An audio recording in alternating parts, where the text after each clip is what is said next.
Hi let's make soft and juicy gulab jamuns. పేజీని follow అవ్వడం మర్చిపోవద్దు. నోట్లో వేసుకుంటే కరిగిపోయే గులాబ్ జామ్స్ చాలా బాగున్నాయి టేస్ట్.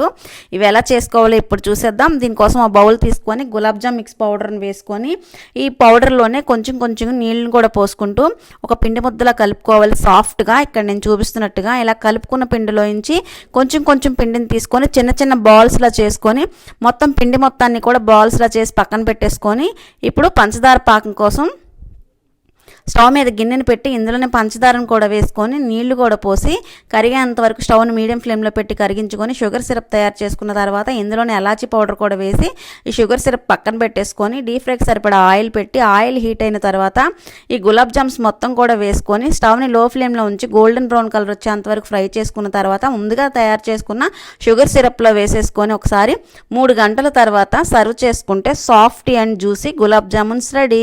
చూస్తేనే నోరు ఊరిపోతుంది కదా, నోట్లో వేసుకుంటే కరిగిపోతుంది. టేస్ట్ అయితే అద్దరిపోయింది. పేజీని ఫాలో అవ్వడం మర్చిపోవద్దు. వీడియో ఎలా అనిపించిందో కమెంట్ చేయండి.